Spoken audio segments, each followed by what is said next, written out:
Hi guys, sorry for that funny little delay. And I think I didn't click live when I thought I did. So anyway, how are you all? I see Halfline here. Can you guys tell me if you can hear me?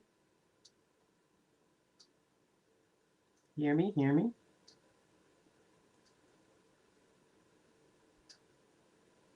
You should be able to hear me. Put it in the comments, guys.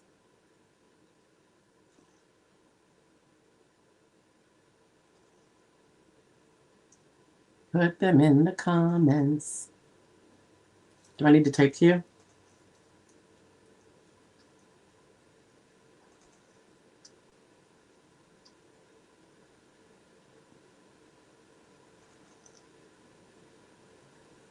What is going on, guys? Something seems awry.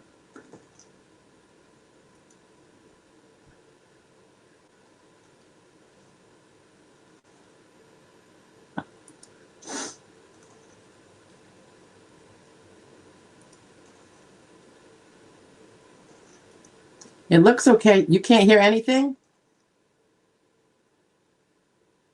Oh, old Grizz can hear. Halfpint, check your settings. Thank you, old Grizz, because I came in here completely not even pressing all the buttons I was supposed to. It's kind of running on the seat of my pants. So let's see where we can get going here. Halfpint can now. Okay, awesome. All right, so I see. All right, so today is March 25th. Lordy, 2026. I see George Graham is or was in the house. Hi, George. Punta Gorda, Florida. Kevin Johnson from Morristown, Tennessee. Not the same town as Morristown, New Jersey, where I was born. Justin Zane's in the house from the Caribbean. Old Grizz from Montana. Halfpint from Washington. God, I love it. You guys are all over the place. Michelle's in the house. Hi, Michelle. Okay. Oh, yeah. You see Tasha? I just gave her some tuna fish.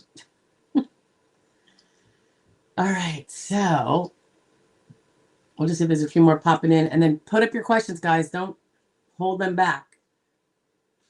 I had something funny to show you. It's not really funny. It's kind of disgraceful. I don't know if you can see how big this is. This is like one of those oversized big whiteys. Inside was this lovely return envelope. Whoops. And you can note that there is no postage required. So that's already been paid for. Although I think when they have those, they don't actually have to pay until the person uses it. So that's good. However, I got to tell you what came in here. Normally what will come in here will be our hard copy of something like a function report or work history report, or the real smarties will put them both in here. So they all get sent under one cost, one stuffing, one stamp, which would obviously be maybe a little bit more than if they only sent one report in there because it's heavier. But still, incrementally, it's much less than sending it twice. There was one envelope in here. I mean, sorry, one letter, one page letter. And it was a normal letter. It was a, hey, here's the barcode if you want to send it in on so-and-so client, which is ironic because we don't need the barcode page because we are in the electronic file and we upload it. So the whole thing is a waste when it's that particular letter. But nonetheless, why would you use this? And so when you look at the cost of just the mailing, guys, $1. Where am I? Ooh, can you see that? I don't know if you can see it. It's $1.90. $1.90. Just for the USPS costs, not the labor cost that went into stuffing it. Whoever made the brilliant decision to put it in there, their wages is extra.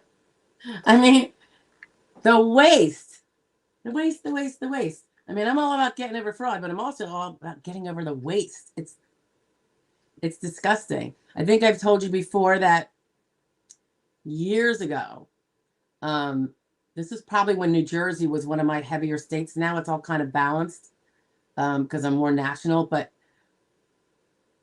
I would get 2 letters whenever there was something sent out from the DDS, like a, hey, I'm the adjudicator, or hey, here's your barcode, or hey, you know, whatever it is. 2 copies in 2 separate envelopes sent to me on every case. And I sent a letter to the DDS saying, hey, you know, did you know that you're really wasting a lot of taxpayer money doing this? I know you're not doing it on purpose. And of course, I never heard back, and they kept doing it. And I decided I don't have time to be doing their reminder system for them. So I just sent them the 1 letter, and that was the end of that. But now that was probably 15 years ago, maybe a little less, but literally a long time ago.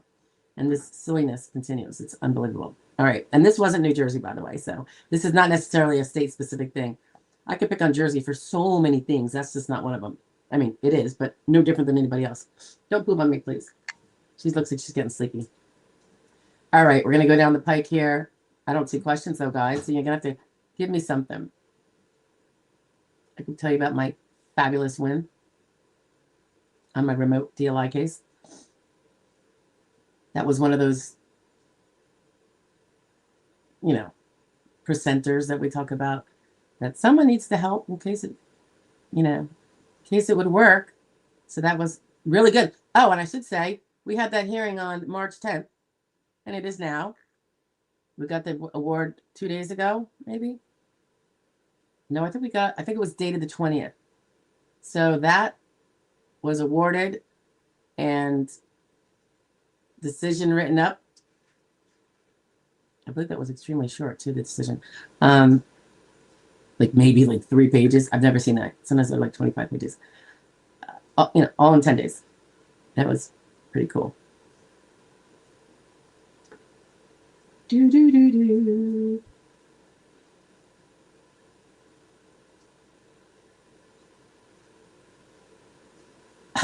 All right, so Justin does have a pseudo question, right, Justin? Thank you, Stephanie, for all your great advice and help for us as claimants. I appreciate that, Justin. How can we, as the alleged impaired, it is legally it's alleged, but the rest, we all know, right? The reality. Assist our legal teams best. Well, you can share what I'm always nagging about. For us, it's filling out any forms you get from us or the SSA, and then they come back to us to the best you can. You know, make sure we have a clean, a blank copy of that form. If it's a form, we always have them, but sometimes they're like really weird forms that are kind of proprietary to a particular office. And then for us, we're like, send us a blank, fill out yours, send it here. That's like the draft, the info. Because there's things that are just so particular that we wouldn't want to be, you know, we wouldn't really be able to draw from the material already given us to help. And that would be like a pain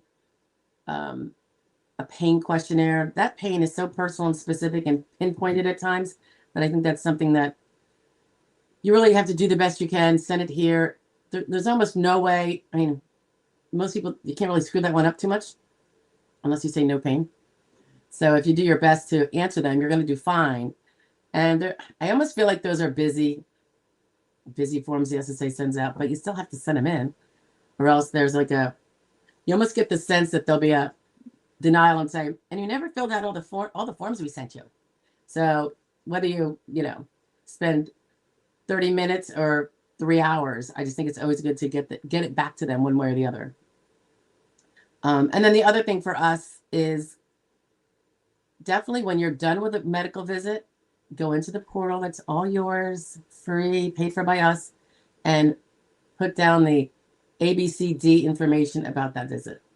It can't take more than, I don't know, 2 minutes to do. And I always suggest doing it the day someone is done with their visit so that it's not forgotten.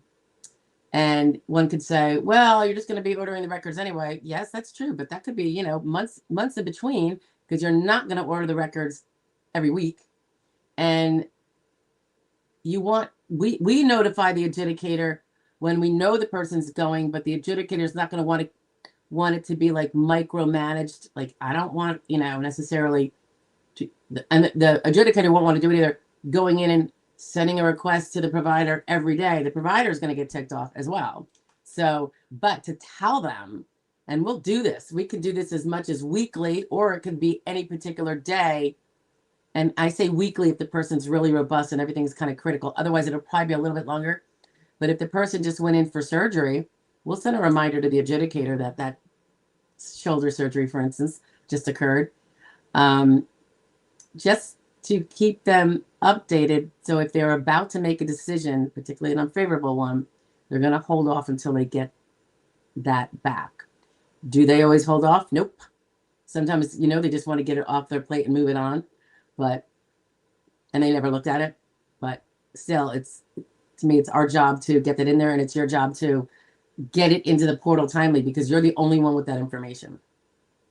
I know there could be some confusion when you have an appeal.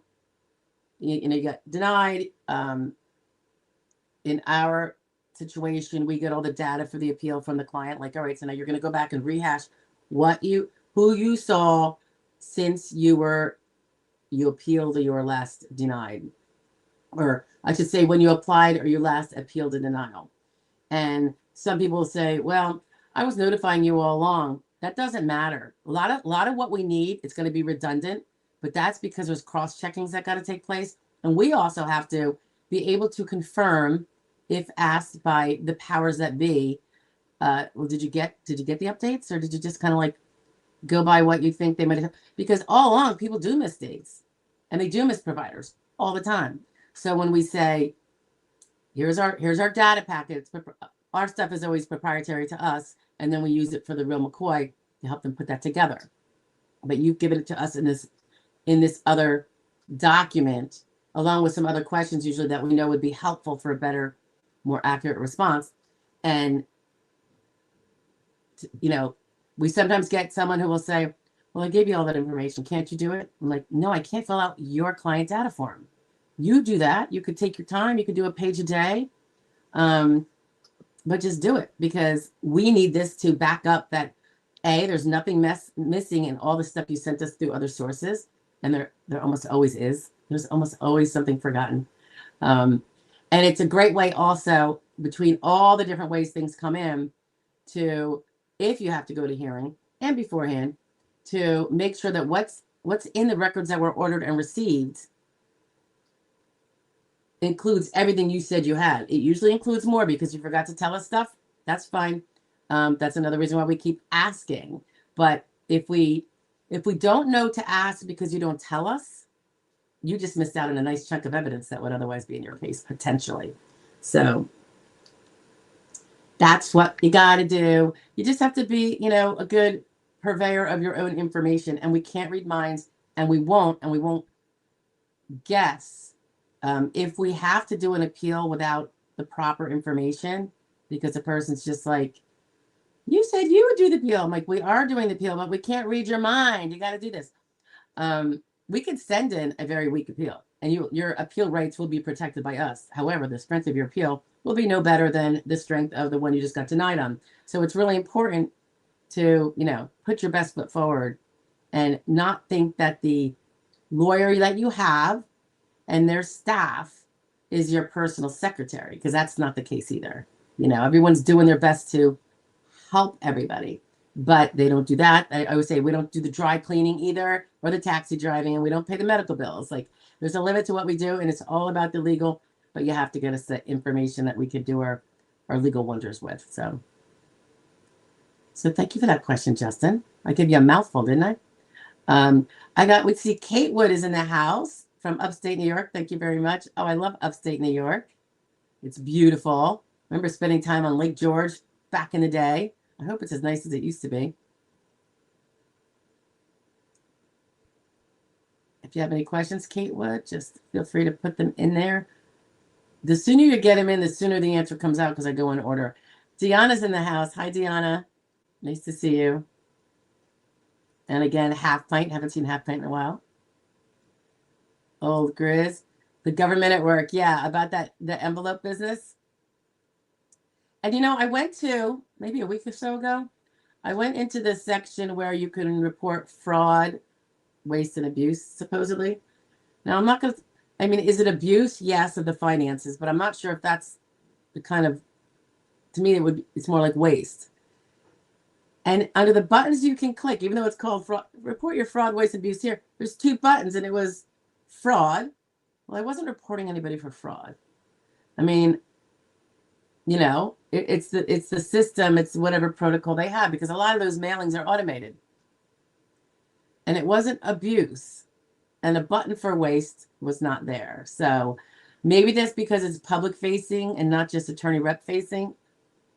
I have to look into that more, because I would be telling it every time it happened, because I really want them to know how egregious it is. Think of that, $1.90 just for the mailing, for that one thing, that one piece of paper to come to me. And I mean, I have stacks like this all week. So, I mean, couldn't you put it, I mean, I understand they have to mail things. I think they could do better with that in terms of having a automated system. I've spoken about this before, where if you are a representative and you have electronic access, which is what you have, if you also have like automatic withholding where they send you your fee in the end, then they already text us a one-time code every time we want to get into the ERA. Well, if you can text us that, why can't you just send a blurb with the last 4 digits of a social every time something's changed in that file? Then you wouldn't even have to mail me. I wouldn't have to be doing all this scanning and filing, and I could just pop into the electronic file and download it myself. Brilliant, right? But no one's listening. Sorry. But it's such a funny thing. All right. So Katewood says, can you please talk about PTSD, strokes, migraines? PTSD, stroke, migraines. Well, it depends what you want to talk about. That's a very big concept. Obviously, I'm not going to speak medically about it because I'm not a medical professional. But each and every one of those things in and of themselves can be disabling, Katewood. It depends on how severe the symptoms and the limitations, the nature of those conditions are, which is obviously different for every individual. I have stroke people who work. And they're not disabled from it. They are impaired, though. They can't do every job that they would like to do anymore. Migraines, I would say the biggest thing is the frequency and how long they last. If someone has migraines once a month, and they have no, this is assuming no other impairments, it's probably going to be tough, which is unfair, because if the migraine puts you out for 2 days, that would meet the kind of pseudo agreed upon idea that anyone who misses 2 days of work would be unable to sustain any work because they would be fired. And it is something that is definitely, I think, purposely ignored, like the big white elephant in the room that the SSA adjudicators and probably judges, maybe there's some underlying thing where they have to ignore that, or else they have to find a person with a migraine 2 days a month to be disabled, and they don't want to do it. I don't think it's they personally don't want to do it. I just have to believe that there's some unwritten policy, and it's been for years and years and years. This is not under any particular administration. It's just been as long as I've been practicing, I'd say, and that's over 20 years. And I would say it might have even been worse then. I'm not sure, but it's still bad. I go to town with my arguments on migraines, but rarely, Katewood, do I see a case with migraines and nothing else. So that's why the nag in me always comes out with my clients about every impairment you have. I make a joke about a hangnail, and that is a joke, but I do mean even mild arthritis in the pinky finger. Because sometimes mild arthritis in a finger is going to mean you can't use that pinky finger constantly, which might, there's a handful of jobs that would require that I'm aware of. I'm actually aware of. And at least we can carve those out, you know, because we got to carve out over 12,000 jobs. So I want all the meat. And then it is a bit of, you kind of got to follow up and get proof that that arthritis is in there or what have you. Hi, baby. Strokes, again, what is the extent of the permanent or semi-permanent limitation? Sometimes it can be a closed period. You know, when you first have a stroke, if you're learning how to walk, you know, so there's always closed periods that can occur with things like that. PTSD, that is also really variable. Most people with PTSD work, so it's gonna boil down to how severe.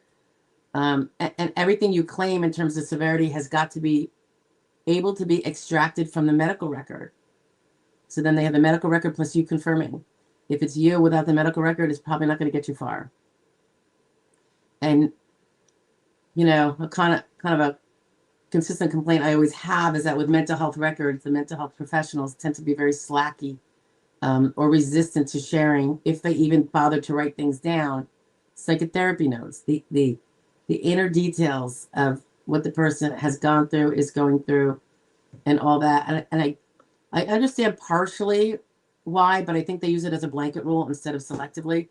And I think the blanket thing is, well, there could be some other family member named in those because people talk about their family and we want to protect their privacy. That's fine and great, but I bet you that family member would be really happy to see their loved one get their benefits that because they cannot work, you know? So I've said it before, I've seen people, I've seen one person live under a bridge. I've seen other people be homeless in the sense of no home without sleeping on someone's couch or being dependent on somebody else specifically because the mental health entity, which was usually a Medicaid receiving, in these cases, a Medicaid receiving entity, they wouldn't share the psychotherapy notes. And they have a legal right not to. They can choose. They have the right to choose, unlike your physical doctor who can't choose. He has to send out everything physical about you. It's some carve out that the lobby group got. And, you know, it's to the detriment of people, definitely to the people with mental health, severe mental health claims that can't function. So it's another reason, aside from the fact that mental health problems tend to be subjective and there's not really a MRI that can show the problem. This is another component of, it's like adding fuel to the fire of denial, because you can't always get the nuts and bolts of the psychotherapy notes unless the psychotherapist is compassionate and not lazy and all that good stuff. Did I just beat them up enough? I didn't really mean to, but it's the reality. So, Kate, if you had any specific questions, you know, beyond my overall, you know, babble about them, please feel free. Half Pint says, I saw that someone's case went to federal and their attorney dropped them. Is that normal? If the different attorneys do different things. So there's some of us that do everything all the way up through appeals counsel. We do the administrative part. And then there's some attorneys that specialize in federal district court, which is, by the way, restricted to the federal district court of the territory they're approved in. They're not necessarily, one guy can't necessarily go through all the district courts in the United States, of which there are many. I have no idea exactly how much, but there's, you know, many. So yeah, usually what I would do is, I know plenty of lawyers who do federal district court work. So I will give them the name and, you know, contact information to see if that person, and I'll give them, you know, they'll look at the ALJ decision, the appeals counsel denial, any briefs that went on the ALJ decision by the attorney or the client, any briefs that went to the appeals counsel, and send those up to the federal district court attorney, who's going to review it and see whether he will accept it. Getting the ones that know what they're doing are very, very particular, because they know how to recognize something that is a reasonably strong appeal basis versus the more subjective. Like sometimes the attorneys that do the cases, and certainly the claimants, we know we're right, but particularly for those of us that don't do federal district court work, you might be appealing to federal district court when there was little or no chance of prevailing because there was not an appealable issue. Being disabled when the judge found you or not is not itself an appealable issue. It's got to be that the judge erred in some way. He left something out. He neglected to do something, and everything he does has to be noted in his decision. So it's easy to see if he neglected to do something. So it's what happens with us is oftentimes there's an opportunity for a refiling for the new period, the post ALJ period. And then we will file the new case for the client, because they're now two totally different things. The old case that might go to FTC and see what they say, while a new case can start right away, which the new case could not have started right away when you're waiting for the appeals council to do its business. So we often will start a new case while the if it's taken by an FTC attorney, and some of the, some of the ones that we recommend that they follow up with, and we don't get involved in, we don't browbeat a colleague to take it to that, they will do it on the merits of the judge's decision. That's all they can do. So maybe the attorney just gave that impression because he just said, "Oh, we can't represent you any further, so good luck with your FTC." Now, if you didn't have an opportunity to file a no, that is all he can do. And maybe he should have explained that in the letter. I don't know. Everyone's got their different levels of explanation. But yeah, usually the person who took it this far isn't going to take it to that. And that's probably wise. So it would be a different attorney. And I can know my client's right, and I don't necessarily think there's an appealable issue.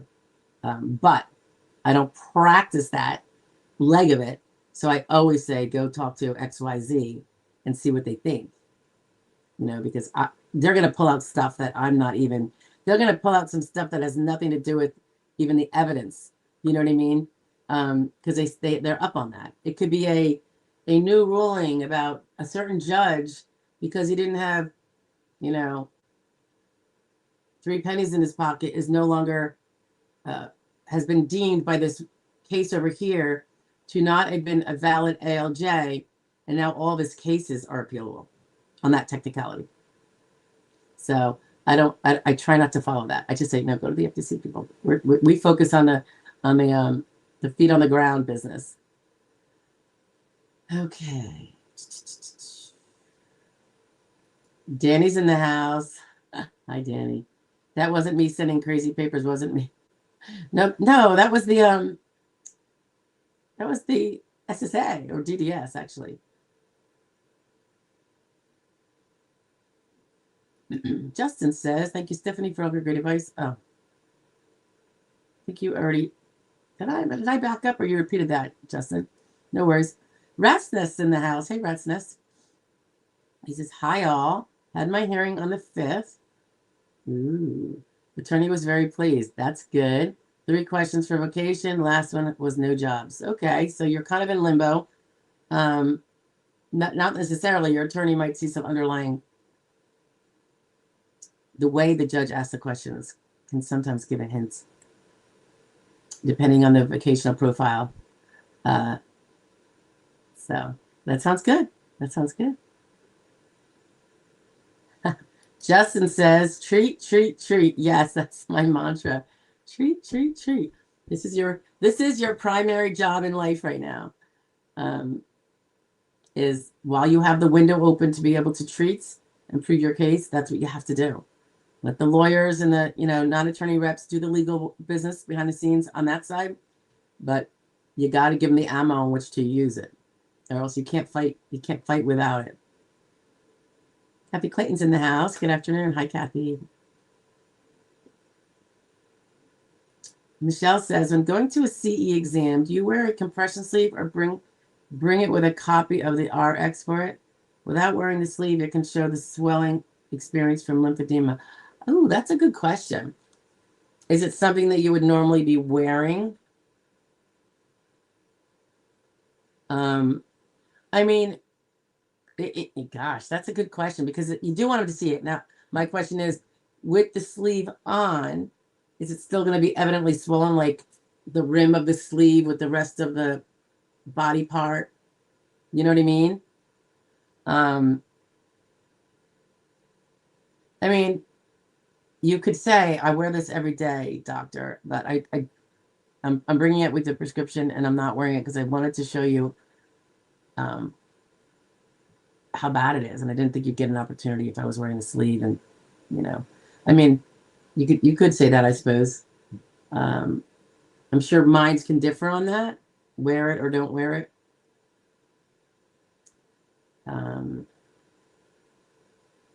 I don't know that wearing it is going to be very bad because, I would like to think he's going to trust the prescribing doctor and all that. If it's a prescription, that means it's needed. But so I know I'm not giving you a firm answer, right? because it really is kind of like you don't know that doctor. So, which is better. Don't know, but I don't know that either one will crucify you. And the, and it's true that he'll see more if you are not wearing it. Just make sure that's not unsafe for you to not wear it for that short period of time. I'm assuming it's not, but I'm not a doctor.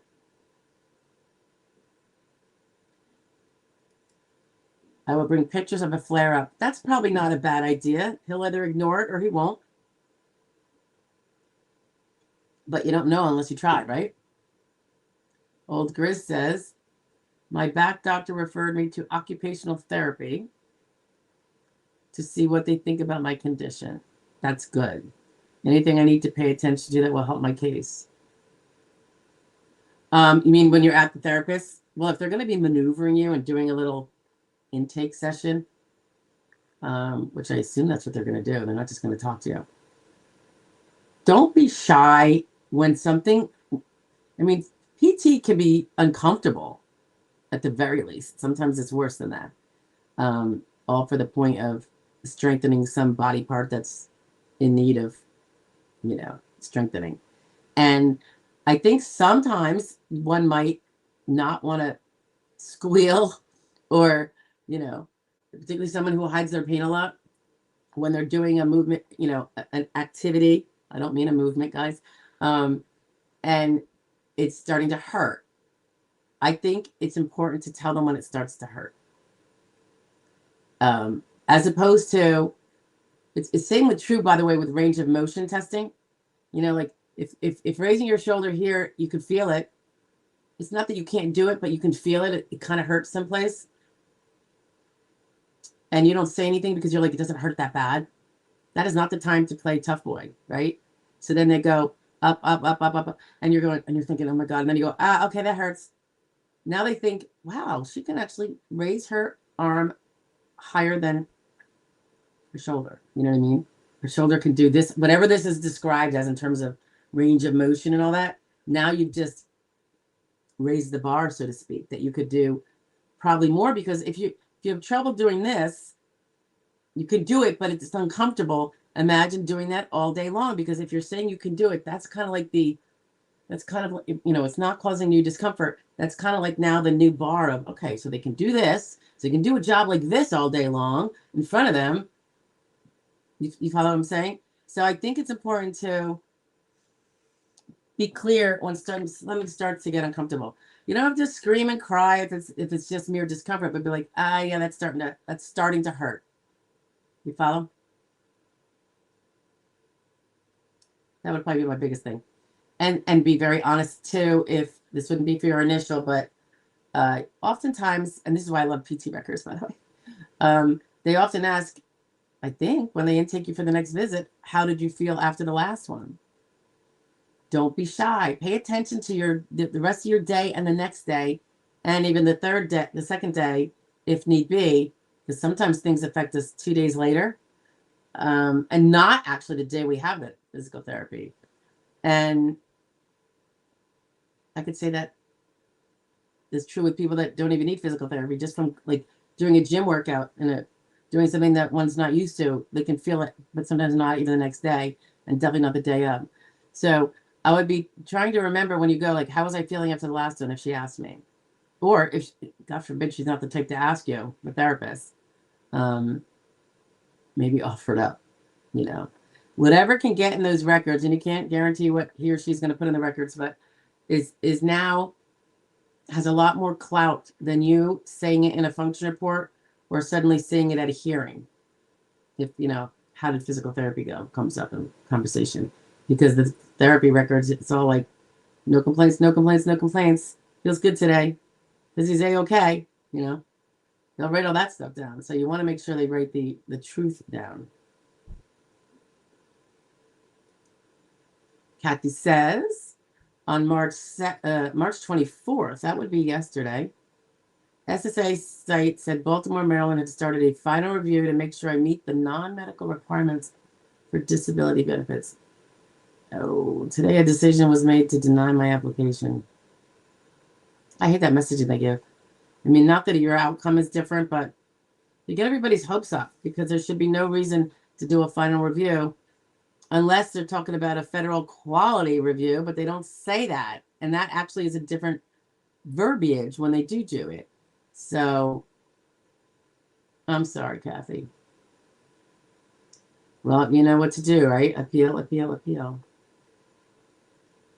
And if you can get your hands on your DDE, if you have an attorney rep, they're going to be able to get it out of the file. Although I have one case where they didn't put it in the file, and I've since asked for it for a person who was recently, in the last month or two, denied. And I was the attorney then, and I'm the attorney now, so it should have been put in the electronic file, and it wasn't. So I'm waiting for them to do that, and I'm going to start getting a little biatchy if I don't see it soon. Because I like to see, even though I can 99% know what RFC they gave the person and, all that, it's still good to have because there's some nuances in there sometimes that, I don't know, just give a little bit more of an explanation of where they went wrong. And that's why I always look at it. If I've accepted a case, they went wrong, period. It's not a matter of, there's a chance we could see if they'll overturn it. No. We just fight it because if we're here because we know that they're mistaken. You know what I mean? We know what the answer is, and they didn't make, connect the right dots. And it could be that the evidence isn't strong enough yet. That's not unusual if someone starts a case and they have not very strong evidence and they're building it. By the time the adjudication is made, it's not quite there. It doesn't prove 12 months of this, disability is going to ensue. And maybe when they started, they were in a different age category. There's all sorts of things, but, Anyway, I hope you appeal, Kathy. You know the realities. I'm not going to say your truth because I can't stand that expression, as if everyone's got different truths. And there's a multitude of them. There's the truth and there's everything else. So you know what it is. You're the best witness to it. You are the premier witness. But you have to make your evidence bolstered enough to meet the criteria under the law. And that's where the fail is. It's not even that the adjudicator is saying the person is in reality disabled. It says under the laws, she's not disabled under this program because this has not been met. And that's where the DDE can be helpful. Furry's in the house. Hey, Furry. I am having a nice day. Thank you. Because it's Wednesday. Wild Wednesday with the live stream. It's my favorite day of the week. Does she look like she's listening? I think she's getting sleepy. Right, Tosh? I had her in here for like an hour before we started. And I had her on our side. I had to feed the dogs, let them out, do all this stuff beforehand. Or else it'd be bugging me. It'll probably still bug us, but and she was in here longer than she preferred without snackies. And you hear her she'd yell at the door, she'd be like, hey! And I'm like, I'm coming, give me a minute. And she'd be like, hey! Like, when she doesn't get what she wants, or if she sees you eating and not sharing, she'll go, hey! I mean, she'll literally sound like a person. And then other times when she's trying to be super sweet, she'll be like, she sounds like a little old lady. She'll go, hello. Like this little tiny. It's pretty funny. Her voice can go this whole range. Dimple's late, she says. But hello from Ohio. Hi, Dimple. Barry says she was late too. Jimmy Reynolds is in the house. Good morning, Jimmy. Gosh, you sound like you should be on the Superman show. I know that's a different Jimmy, but and with a different last name, but I can't remember what it is. But you have one of those names that just kind of flow, kind of Hollywoodish. Good morning, people. I've been using my SSN and stilling it at Legacy in Adele, Georgia. I don't know what that means. What does that mean, Jimmy? You're using your social security number and stilling it at, I don't know what that means. There might be a typo in there I'm not getting. You could clarify if you want. That'd be lovely. LaRocho's in the house. Hi, LaRocho. Good morning, he says. He or she, I'm sorry. She. Hi, Stephanie, and to everyone in group at All Things Social Security. Thank you for the hello. That's very sweet. JC says, does the CDR switch from state DDS to new federal system also change who processes short form for? They don't tell us. I assume the whole thing's going there. I don't have any of those details. Or does it only change who processes the long form? But it's a good question. You would think if it's, with the short form, usually there's a little automation of just the ones that are not throwing up a red flag. It automatically says pass, pass, pass, pass. That's a good point. I mean, that's just kind of a machine thing though, so I'm not sure it really matters. Does the change impact who gets which form? I would say no, it changes because I think that who gets which form is probably part of the law and policy that's existing already. So I don't think that affects it per se, the fact that it's changing to ostensibly free up time of the adjudicators of the state so they can be working on everybody's initials and recons that have been sitting around for a year, pathetically.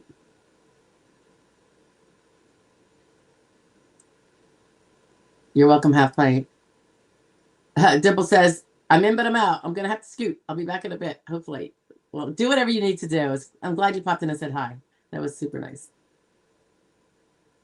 Yep, that's Kosher's message to Furry.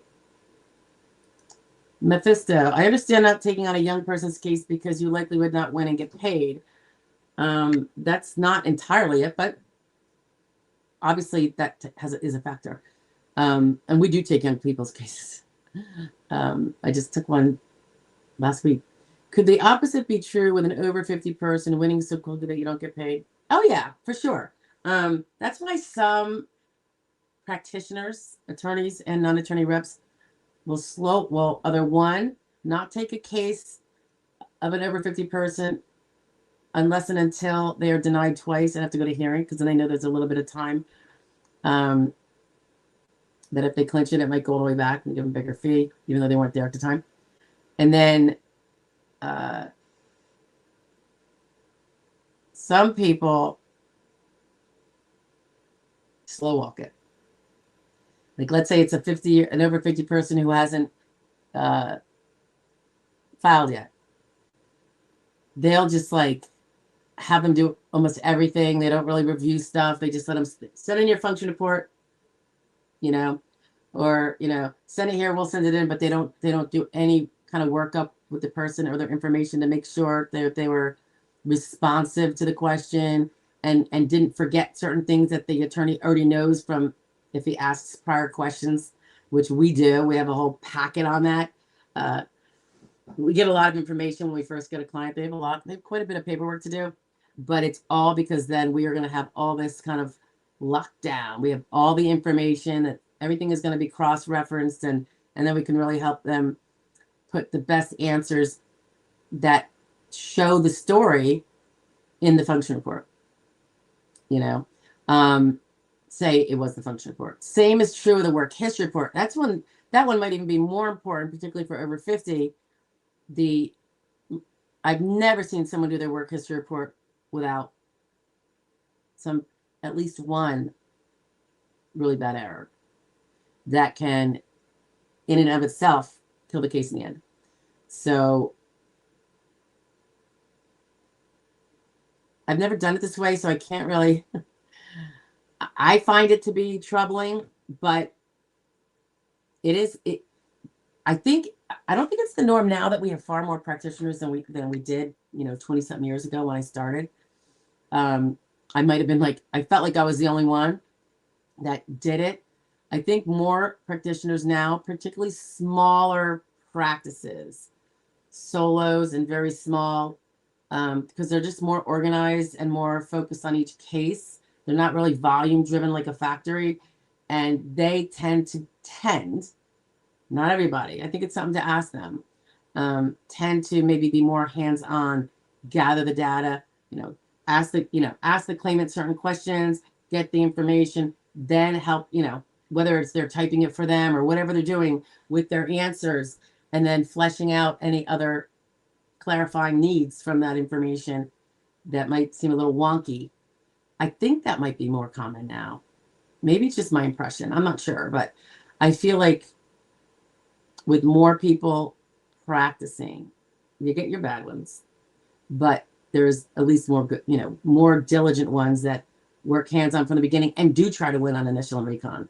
And yeah, of course, the sooner we win, the smaller the fee, generally speaking. But I feel like that is what you sign up for, and ethically, I don't feel like anyone has a choice but to do that. People make a different choice, but I just don't think it's an ethical thing to do. Goodness knows there's going to be plenty of denials on initial and recon despite the most robust workup. We know that. So if you're handling your cases right and you're winning all or nearly all of your cases, does it matter that some are smaller fee than the other? There's going to be other ones that are, you're working on for 3 years and you're going to full fee, So I think if you do the right thing, it all comes out in the wash and it all turns out just fine. That has been my experience. So, and I could say that with 2000% certainty. So I'd like to see people be more diligent on this side of the fence and know that it's doable.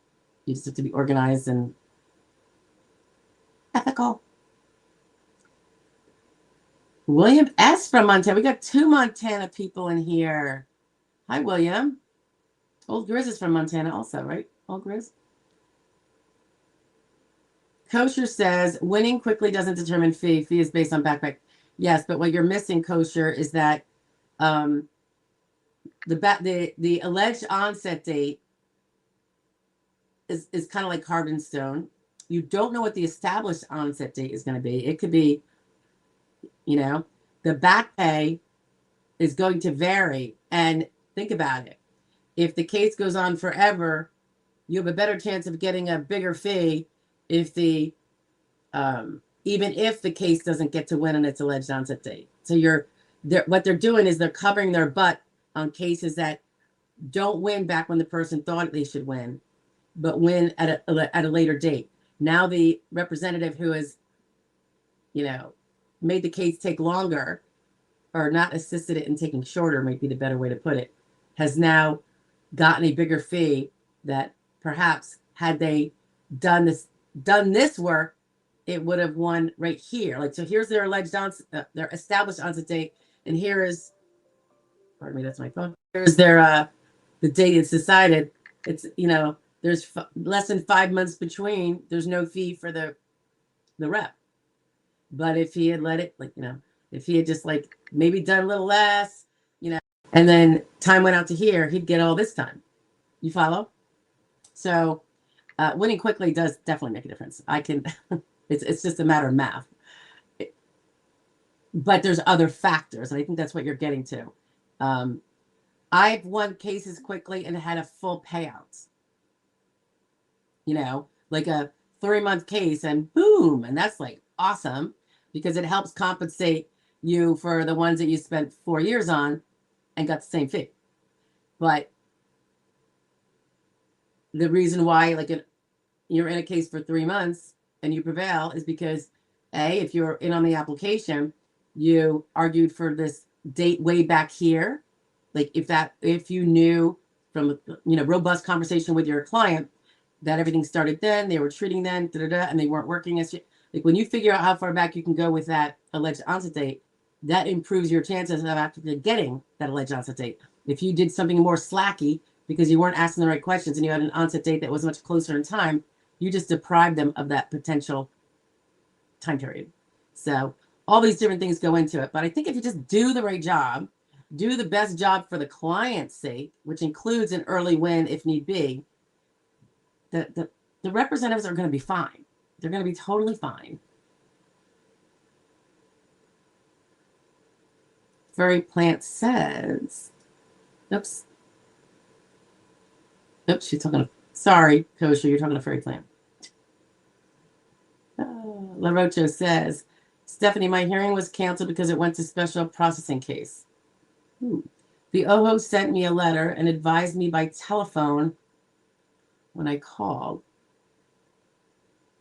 Oh, so you called in for the phone hearing, right? But it says no rescheduling allowed, but it was the ALJ. So I'm not really sure where that's at then. That's weird. I've never seen that. You know, it suddenly like seemed to get really warm in here. So do you see my face getting red? It's really warm in here. I'm gonna have to turn the fan on at the very least. Chris is in the house. Chris K. Ludd. Hi, Chris. Nice to meet you. How long does it usually take to go from judgment to receiving back pay on average SSDI? And sounds like Chris is in Colorado. Oh, SSDI, it can be really fast. I have a feeling that my person that I just told you, we had the hearing, 10 days later, we got the decision, which kind of simultaneously goes to the payment office. I have a feeling she's already paid. So that's pretty amazing, right? We're still in the same month. That is usually not so slow. If it was a concurrent case, it takes a little longer because they do the SSI first, figure that out, then do the SSD. So I think that's usually how it works. Usually like within a month. Give me a second, guys. I'm going to turn on the fan. All right. Give me 1 second. Oops. Next to the dog's bark. All right.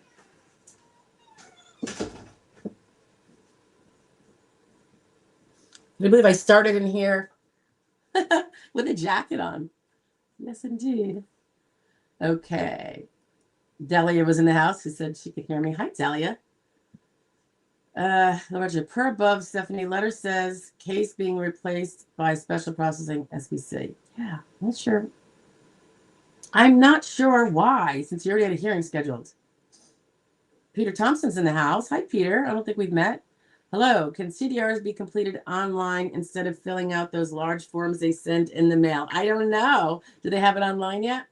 If so, is that the better option? Do they let you come in and out and think about things? Because well, I guess it depends what you're talking about the CDR. There's a lot of forms in a CDR. But if you're talking about, I think the initial, which is probably where they're asking for all your medical information, is that kind of like the 3368?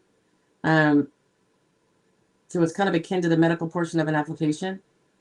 I do it online. I don't know if it is online.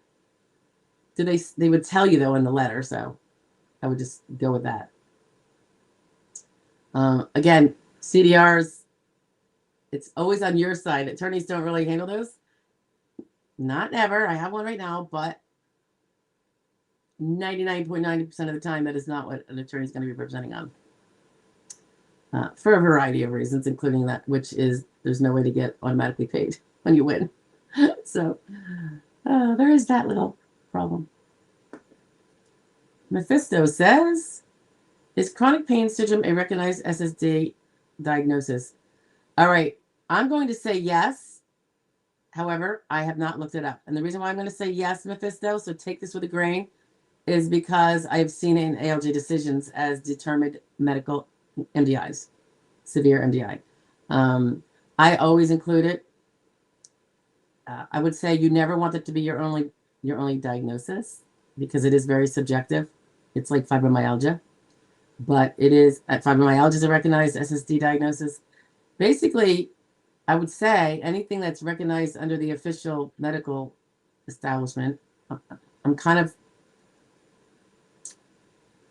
giving an educated guess here. It is a diagnosis that they will accept.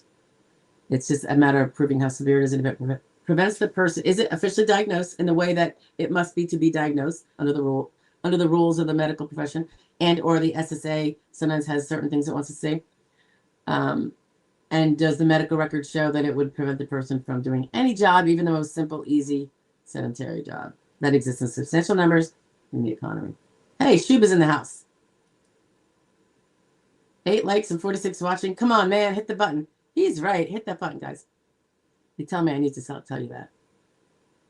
I should have something that blinks at you obnoxiously. I'm kidding. Oh. Oh, Kosher says, Shub, it doesn't update live. Hit refresh. I don't see it anyway, so I don't know.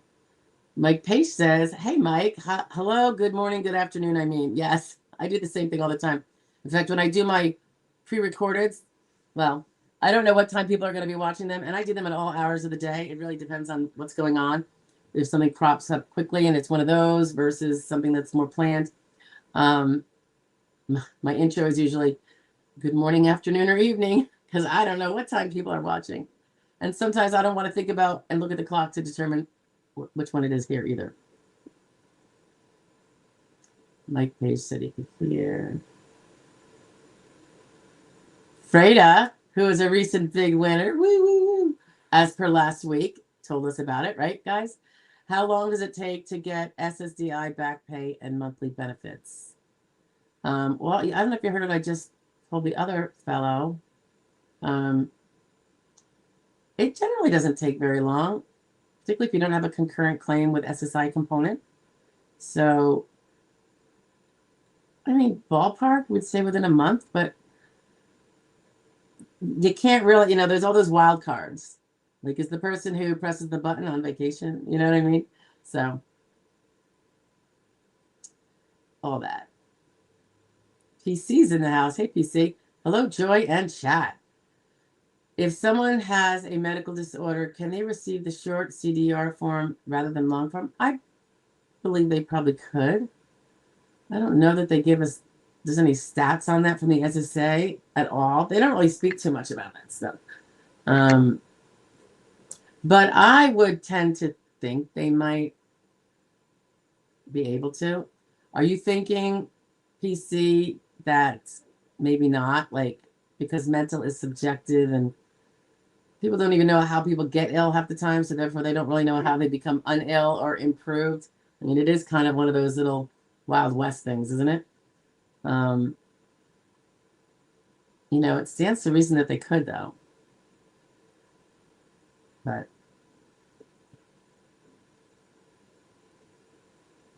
I can't say for sure. Kosher says, true on the fee issue, aka slow walking. I guess it would impact a high earner less than a low earner.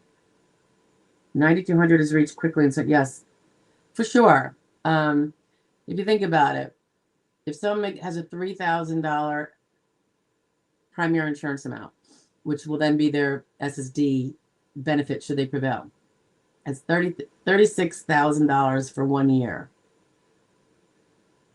12 months of back benefits gives the rep that full fee you just pointed out, right? So it's definitely true that, I know some practitioners won't take SSI cases because the amount per month is so low that they're concerned that they won't make a full fee. I never take a case based on whether the fee would be full or not. I mean, we do look at risk. I should say it this way. There's pro bono when if you fight hard, you could increase that person's chance of winning, but there's going to be no fee. That's one decision of how many of those you can take and still, make a living. And then, I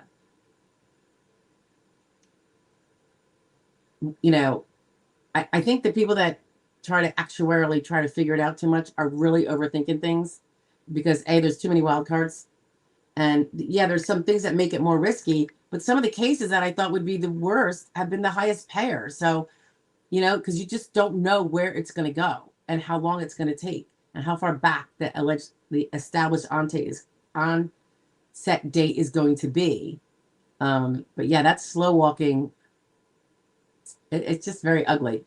With regard to the SSI too, I think sometimes they will say, and this could be true too, I don't take SSI because I feel bad taking a fee from a person who's so poor as to be needing SSI.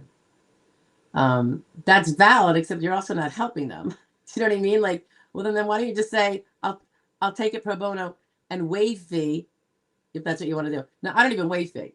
I don't do that at all. I don't play that game either. But, in terms of I'll take a case that could generate a fee, but I'm going to say, no, I don't want a fee. I don't do that either. However, just take the, you know, if you're speaking that virtue signaling game, like, I don't take SSI because I don't want to take money from a indigent person. Well, you're not, you're basically saying I'm not going to help them. They're indigent now too. Like, so all that, you know, the virtue signaling part about it is I had nothing to do with. Either you take the case and help the person and take your fee, or waive your fee if you want to. That is kind of walking the walk. I'm not that nice, so I take the fee, but because we do, I think, is why we have no differentiation. There's no like, oh, we can, everything's got to be decided whether it's an SSI case or an SSD case, because we can only take so much of SSI. That's not even a criteria in categorizing cases at all.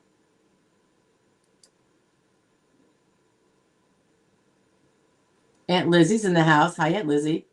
Can I call and make sure we haven't been forgotten? We haven't heard for 3 months on my son's SSI after denial and appeal. You mean, are you, does he have an attorney? Or I think you're saying he doesn't. I think we've talked about this, right? Yes, of course you can call the SSA. You have gotten no letter saying it's at like an adjudicator yet? You would think that it might be that they're waiting on an adjudicator, but yes, I would call if you have a number to call. Yep, for sure. No, without a doubt. Chris, you are very welcome. And thanks for popping in. Very nice to meet you. Brown-eyed girls in the house. How does grid rules change chances for person who turns 60 on approval for SSI? Not greatly, because it's over 55. However, there is that one little rule. I think I mentioned I was going to go find it a few weeks ago, and I still haven't. It's not part of the grids, but it is. I think it's some narrative in a Social Security ruling, and they talk both about 55, but then they also mention 60. And why would you mention it unless it's extra special? And I think it's when, although this is true at 55 and above too, I think it is extremely pinpoint at 60, and that is if a 60-year-old has transferable skills, which would mean that transferable skills that they could carry down to that light job they are physically able to do, even though they can't do their old job and they can't do more than light, but they have transferable skills learned from the past relevant work, which is in the last 5 years, that could be transferred to this light job that they could do. There is a SSR, it's really important, statement that new light job that you're talking about that they could transfer their skills to has got to be so on point with the job they had before that it's just lighter, which is why they can't do the so on point. It's got to be the same. I mean, I would argue it's got to be the same industry, the same processes, almost the same company. And this is going to be next to impossible for this to happen, I think, to find this. Same software, technology, same steps, same method. Everything's got to look the same. The person is not, and because what they're saying is that person, his ability to adjust even to the same, using those same skills, but in a whole different setting, is very, very difficult for someone at 60 to do. And they speak to it in terms of 60. Although the rule is kind of applicable to 55, but they drill it home at 60. So I think it's something that a 60-year-old or even a 59-year-old saying, I'm breathing down the neck, should use that, hey, so when if the VE gives jobs that the person could do, they could transfer their skills to that are light. If I were the attorney, I would be looking at the old job and being like, okay, there's, I might even say, Judge, can I do a post-hearing brief? Because maybe I don't want to give it up where I don't really want to give the VE necessarily an opportunity to say, oh, that's quite similar. Actually, what I probably is ask him to point out the differences, if anything. Like the old job was in aerospace, and this new job is in food manufacturing. Maybe it's a high-end skilled job where the person learned a lot, has a lot of skills. maybe I would just ask blanket, very blatant questions that I knew the answer to. So the food industry job you just mentioned of being a food blah blah blah scientist, that's a different industry than the aerospace, correct? Yes. I mean, you can't say no. You know, so I'd probably make pinpoint questions like that, or I would leave it alone and do a post-hearing brief just to point it out to the judge. These 3 jobs are very not exactly the same processes, tools, instruments, software, you know, industry. I think I said that. So that is probably the big thing with 60, I'd say. Otherwise, it's like 57, 58, 59, you know, above 50, 55 and above. Optically, I would say this too, though, brown-eyed, that a judge probably does, you know, I wouldn't be surprised as a human to not say 55 is a little different from 60, even though the rules are the same. So, you know, they would, I think that's where that little rule I was talking about, that little statement by SSA can really kick it in by pointing it out. So, you know, he could use it to make sure the case tips in the right direction. It should anyway, but why not make it super easy? Hey, Christina. Good morning from California. She says that's right because it's a good morning for her, but not for us. Nino's in the house. Hey, Nino. My question is, I've been denied twice. I'm sorry to hear that, Nino. I have an upcoming hearing in July. Had back surgery, total disc replacement. Ooh, L5S1. And just recently, L1, L2 fusion. It's all documents still got denied. Curious, Nino, how old are you? I have a feeling it's your vocational profile. Let me know that. Put it in the post. Hits for Life is in the house and says 45 years old, waiting for ALJ decision for 2 months now, New York City. How long does it usually take to get a decision? 2 months might be average. So a little more, a little less. So I wouldn't be concerned yet. I would probably say if it hits, well, here's another thing. I'm always, they're going to get the decision out eventually. To bug the staff, what is that going to serve? Going to make them want to award you? It's not that they have any business. They got no say in whether you get awarded or not. It's all, the ALJ already knows, probably. I know you can't see in your electronic file and you probably don't have an attorney. But if you do have an attorney, they can look in, and sometimes I think you can see if there's any post-hearing development the judge is doing that's holding up the decision, which is then holding up the right of the decision. I mean, it's not typical, but could be. Doesn't sound like it, though. I think that they're just, you know, they have a pool of writers, and they get cycled through, and they all get assigned to the judges in the next one. And so sometimes it's just waiting for a decision writer. Autumn Harvest. Oh, Autumn Harvest Dude Ranch. Oh, remember, you have the dogs, right? Yeah. I think I met you on Jonathan's evening live stream way back. Mr. Pet Mom. Hey, Mr. Pet. I still haven't received my back pay. It's been almost 4 months. My attorney has been paid. Oh. Well, has your attorney written to them? Have you what's going on? Did you talk about this before? You must have, because you're here kind of regularly, right? What is the holdup? Do you know? Do you have a workers' comp case? That is a huge holdup. I hate that. It's such a pain. But usually the attorney is held up too. So you got to get on that. 4 months, that's way too long. At least letters, you know, you could do a phone call to the field office. They probably don't have it. It's probably because they don't do the part for the payment for SSD. They're more in tune with SSI.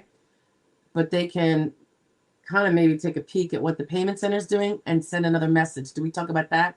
Where they can send like I don't know how they do it. It's through their internal system. Send a message to the payment center saying, you know. And you can also speak to your attorney first, but reach out to your congressperson and say, prevailed, attorney's been paid. I'm sitting here 4 months later and I'm still not paid. I think they'll get on it. And as I always say, reach out to the congressperson who is up next for re-election. Autumn says, received notice that caseworker found me disabled. Well, that's good. Now sending for non-medical review. That's fine. Does this mean I'm approved? You've been found disabled. That is 99% of the hurdle, and the other 1% is the non-medical review to make sure that was she really insured during the time period, to make sure there's no like typographical glitches that had your case go all the way through. I've never seen anyone get flipped because that ever happened, but they have to check. So yeah, they're just making sure you're still insured. I assume this is SSD, but if it's SSI, then you have to go through your perk. That would be separate though. They have to notify you because they need to speak to you on the phone. Although interestingly, recently, very strange, a SSA person told me for a client, oh yeah, she's making a point to come in and do her perk. I'm like, she has to come in to do her perk? I'm like, everyone in my part of the country, it's all done on phone. They don't drag the disabled person into a field office to answer financial questions. I thought it was very strange. Maybe he was new. I don't know. Because they set up a phone appointments for that. I don't think they want people trekking into their office unnecessarily. That it can be done by phone. So that was very strange. Usually going into the field office is because you need to present paperwork or something. Autumn says, met the listing, met great at 60 years old. Good for you, Autumn. I'm so glad for you. Sedentary, met no jobs available. Met cannot do same job. These were all things listed on the letter I received. Were you at ALJ hearing, Autumn? I forget. If you were in the decision letter, yeah, that would be very detailed. That's terrific. I am very happy for you. Autumn continues on to say, SS medical doctor reviewed medical records and agreed with caseworker determination of disabled. Yes. Well, is this before? This is without an ALJ hearing? The caseworker, before he determines whether you're disabled, he actually sends it to the SS medical doctor who reviews the medical records, because he has to decide if you meet the listing. The caseworker can't decide that per se, I don't think. I think they would always have a medical doctor do it, probably. And then if the person doesn't meet a medical listing, that same doctor would probably also be the one who does the RFC, because now they have to decide whether you are disabled based on your RFC. If you're not on a listing level, you still got the opportunity into the RFC, which is how most people end up prevailing, actually. Hey, Chrissy Ryda, am I saying that right, is in the house? Hi, Chrissy. I don't think we've met. Nice to meet you. My SSDI is federal quality review. Ooh, what does that mean? It says it will take 7 to 10 days. So we can't say for sure, but usually that means, in our experience, that the adjudicator or the LJ, usually that's mostly an adjudicator, on initial recon has determined that you're disabled, and it got pulled, supposedly randomly audited for review, federal quality review, to make sure that state worker followed all the rules required to get to the step where you make the decision. If they did something or didn't do it adequately, didn't work up your past work, that's a frequent one. The federal quality would be like, we need more details about that job.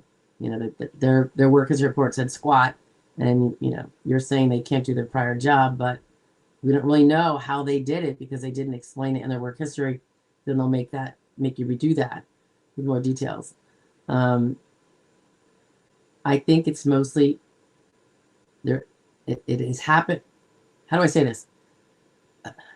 I believe statistically you most likely have prevailed, that you're not going to get flipped on quality review. However, we have heard in this very room here, one or two people who have been like, I was told I was awarded, and it was quality reviewed, or I got a quality review, and I'm denied. It can also be that you are denied, and then there's a quality review, and they flip it. I find that it's probably not very common, although as I was telling everybody a few weeks ago now, that happened to us in January. It was amazing. I've never seen it before. And it was on initial. It was a long case though. I'd worked with that person for like 5 years. And we had a new case. It was an SSI case, and got the denial on initial, young person. So again, whoever was asking before about not taking young people, take them with the understanding I might work for 10 years with the person and end up winning a case in the end. So he gets benefits finally. Obviously not paid for all the previous stuff. It's just the way it is. And I don't regret it at all. It's super, you make a small fee or, whatever kind of fee, not commensurate with the work, but it doesn't matter. That wasn't the point of taking the young person case to begin with. Right. But that was an example of they denied. I hadn't done the appeal yet because I usually like to see what more's coming in and da-da-da. We don't rush out the appeal unless there's a good reason to, like if someone's in a dire need or something, and we're not waiting on stuff. But out of the blue, he gets a letter saying, we decided you're disabled. I'm like, whoa, that's amazing. So someone audited that after the adjudicator said no and flipped it. It was beautiful. It was like everything was right with the world, at least that day. Anyway, you're probably in good shape, but there's no guarantees, and a small percentage are not. Autumn says, I'm hoping this is all good news and I've won my case. Your thoughts? Yeah, right? Because you said, yeah. Yeah, I think it's likely, like I was just saying to Chrissy, I think you sound like you're in good shape too. We can never say 100%, guys, because as I always say, you can't say that until you have the confirming letter in the hand that here's your, you prevailed on everything. As they say, we don't celebrate till the fat lady sings, but we start getting a little anticipatory, and then we try to cool it down because don't want to look a gift horse in the mouth until it's really there. They'll be like, yes. Nina was 54 years young, Nina. Nina was a heavy equipment operator for 18 years. That's a really good part of your vocational profile, Nina, I think, because that's a very arduous job. And it is easier to prove you can't do an arduous job than it is to prove you can't do a light or sedentary job. So at 54, you're still in the young age. If they find you can do a light job and that you have transferable skills, if they find that you can do a light job, the grids don't apply to you, and then you got to kick out all 12,000 jobs somewhat individually, although it's not necessarily individually. You've got to get down to sedentary. So you have to prove you can't do a light work. You can't win by just proving you can't do medium work at 54. So you can't win by just proving you can't do your heavy equipment operator job.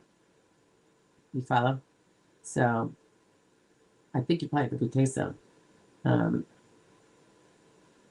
If you don't have an attorney, I would get one. Make sure you're weaving that needle correctly to get to that endpoint that you need to get to. Because there's so many deep. It's like there's two possible ways to, let's say three possible ways to get to prevail. But there's hundreds of branches that will lead you to not prevailing. And they're dead ends there. So then you either have a new case that you can do because your DLI hasn't run out, or you're screwed. So I think it's really important to know how you're going to, direct that needle to make sure you get 1, 2, or 3. And for the people under 50, there's only 2 avenues, really. The people over 50 have the grid as their additional avenue. Justin Zane says, you rock, Stephanie. Well, thank you very much. Mr. Pett says, I contacted my state rep and he's looking into it. Perfect. I would have gone with the federal, but I'm sure that'll work just as well. Autumn says, no hearing. This is initial application. Awesome. State level showing disabled now and non-adequate review. Yeah, I think, like I was saying to Chrissy, I think that's statistically favorable for you. Highly statistically favorable. Sean P's in the house. Hi, Sean. I don't think we've met. I know that nothing is guaranteed, but is it true that people over 60 usually receive the short form CDR? I got approved. I don't have a statistic on that, but I think it's very possible. I got approved by LJ as of 56 with 5 to 7 year diary and am now 61 and just waiting. 61. Yeah, because even the short form gives them a piece of information. Imagine if you got the short form and it said, yeah, I'm discussing going back to work with my doctor. Boom, boom. Now you're going to get a long form. You know what I mean? So do they give everyone short forms? No, I'm sure not, but I think it might be. It's going to depend on the impairments too, not just the age. So, you know what I'm saying?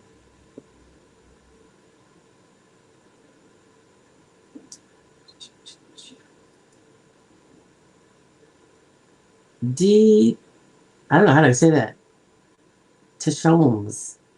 Or is it DT home? ET go home. Just kidding. Good evening. Just passed a long form CDR in August of 25. I was told by field office over phone next diary is in summer of 2028. I was told by the field office over the phone. Okay, so that's 2 years away? No more? You told me diary code MRN rather than MIP, which confused me. MRN. Let's see. I'll see if I can find something on that. I don't know what MRN is either.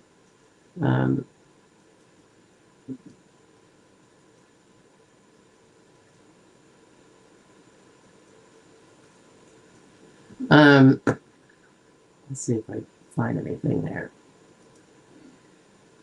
MRN.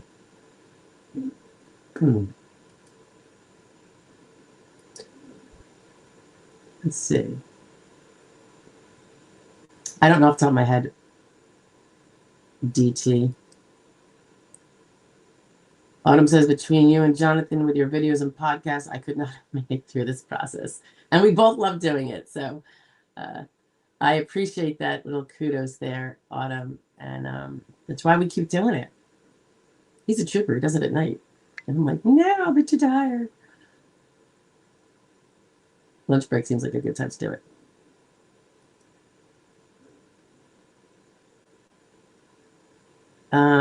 Let's see. Huh. Interesting. All right. So you know what I'm reading here, going back to DT home. It's telling me, and I have not confirmed this, that MRN is another way of saying MIE. So medical improvement expected. I will see if I can dig further after this, but that's what it's saying. Yeah, that's what it's saying.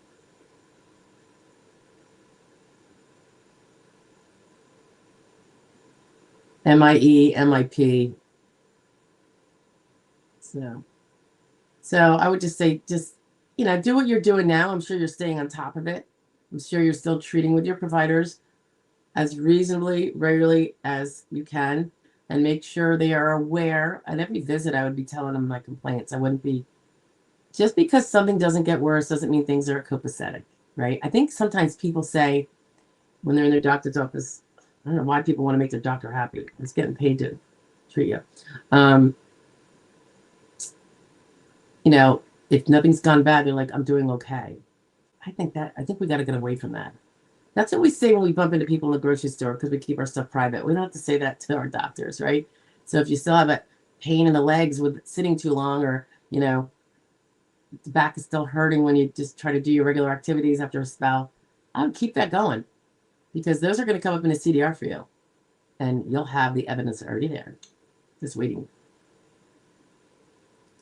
Big Ta says, hi, Big Ta. I was denied in December at 49, but ALJ gave me an RFC of sedentary, can't do past work. Have 4 severe impairments. Turn 50 in October. If I apply a new application now, what's your opinion on approval? Obviously, the new SSA period is not bound by the old ALJ, right? However, I often see them putting old ALJ decisions right in the electronic file with the new case. So they're obviously looking at it. But it's something to definitely consider, because now at 50, and this is Big Ta's point, I'll be 50, where a sedentary, where I can't do my past work and I have no transferable skills, would legally mean disabled. So what's your opinion on approval? Unless there's some way that your medical information shows that you've improved and you could be light now, I think it's a really good chance. So just make sure you keep that medical treatment going the way you've been. Follow up if there's any new diagnoses, get them in there and treat for all of that stuff. So there's no indicator that things have improved since the ALJ decision. And then you probably don't have an attorney, but if you did, it might not be a bad idea for them in the application, in their remarks section, to say, Judge so-and-so in a recent, on whatever date it was, December, found this claimant to be limited to sedentary. Since that time, his condition has only worsened. As such, now that he's 50, I'd probably say it. I mean, they know to look at all these rules anyway, but sometimes I just want to stick in their face so they know that and I know. So don't think that just because the claimant doesn't know maybe all the rules, you know what I mean? Anyway, it's not something, to respectfully put in the remarks, not as wise guy as I am here, but why not? Can't hurt. So it does sound like it could be good for you, Big Top. DT Holmes says, also, how do you think shift from DDS to feds for CDRs will affect chronic fatigue syndrome cases? Will AI make it harsher on the disabled? I have no reason to think AI is going to make anything harsher. I'd like to think it's going to help them pull out meaningful evidence that the human eye can miss when it's tired. And that, we've already had automatic searches. So there's been AI on this already. So to what extent it's going to be different, I don't know. They've been using it already for a few years. So it's, chronic fatigue syndrome cases have always been a very, very hard case.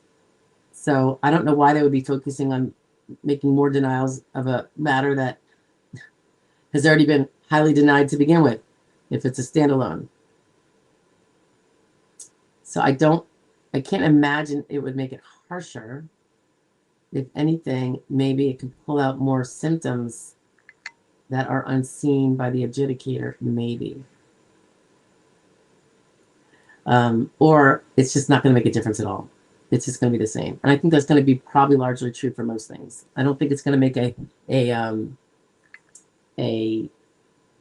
difference in numbers. It's going to make a difference in speed, in which case, and to be honest with you, sometimes that can be good for claimants, even if it's a denial. Better to get denied earlier, appeal earlier, get denied again earlier, go to ALJ earlier, get denied earlier by the ALJ, while you still have a window left because it was so early. You still have a window left of DLI, assuming you're not going back to work even part-time to prevent that. And now you have the chance for another case, and you might have just turned 50 or popped into a new age frame, or you now have new evidence of disability and you still have a DLI you can work with. Whereas the slow walk stuff, not because of what we were talking about before, but because of inefficiencies at the state and federal levels with the workers. A case that took 3 years, sometimes that meant that person can never file again. They cannot do another one when they lose because the case dragged it out so long. And now that judge's decision is sitting on the opposite side, the bad side of a DLI. Whereas had things been speedy and been done efficiently, his denial would have been inside the DLI. And now that person has all this other evidence and probably took it more seriously. So, you know, I different ways to look at it, guys. I'm kind of like a numbers person, so I look at it that way. But as of yet, I have no reason to be concerned for SS people at all. If I see something, though, that would suggest otherwise, I would definitely tell you. And I have lots of concerns about AI otherwise, more in the big sphere. We hate it, but then we don't, like, as a national, like, because of the way, the potentiality of bad things. But on the same token, if we don't address it, every other country is going to have it, and then we'll be the ones without it. And I think we're done. Yeah, it's like, I hate to say it's like a race, but it is. Kubi, how you doing, Coop? Hello from Michigan. Hello to you too. That's a cute little name. Kubi Dreams. Always good to dream. DT Holmes says he or she was initially on a 3-year diary. Under 50. Okay, so medical improvement expected. Did you say you were? I don't know if you said your age. And I'll just throw it out there, guys. If there's a way you can keep your date less insured, particularly for you under 50 people or early 50s people, keep your date less insured in your future by doing a little bit of part-time work, even if it's gigger work or, knitting hats. As long as it's not SGA. Sorry, there's some dust all over. Applied from the fan. I'm gonna need to do a little dusting thing. If you can, it can be the difference between getting disability benefits for the next 15, 17 years or not. Just by doing that little bit, keeping your DLI ahead of you. People sometimes work with flea market. They sit and they're like, they get paid a tiny amount by their buddy to babysit the tent. But they report it and they pay taxes on it. They don't write it off and they don't put it under the table. And now they are, their job is, I don't know what you call it.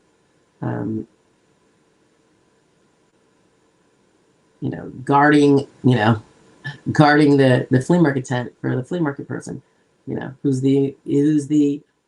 probably a 1099, but that's what you want to do. You want to be either a 1099 or you record it and you say what you do. You could, I know people who have done that job for various vendors in flea markets, and they don't get a 1099 because the vendors aren't, probably even doing it, but they will record it and they will keep a book and they report it. And next thing you know, they've got $9,000 for the year and they're not writing it off for gas, mileage. And now they have got all 4 quarters that year for a job that easy. It takes very little. It's got to be creative. I always digress out of that, guys, because it breaks my heart when I see someone's DLI in the past because the case becomes that much harder. Willie Christian Vet is in the house. Aw, Holy Bible. Nice to see you. I have my law judge day on 5/19. Oh, fingers crossed for you and prayers for you. For sure, Willie. When I saw vet, I was like, is he a veterinarian? Or, since we have so many animals here, or is he a veteran? In which case, thank you for your service also, Willie. I owe everything to you, for sure. Mr. Pep's mom says, he helped when my appeal case took forever to be assigned. Is this the rep? The state rep? It wasn't long after I contacted him that I got a letter stating my case. Okay. Yeah, it's probably true. They probably listen to those guys too. I don't think legally they're in the same jurisdiction, but it's all politics, right? DT Holmes, that's how I know MRN to stand for medical record number. You see that in hospital records all the time. Even on the SSA form, well, it says patient ID number. I think it might say MRN number. People don't know it. It doesn't matter. They don't think we're searching for it. It's not important. It's not going to be what the SSA needs to get the records. They just like it, I guess, as extra confirmation.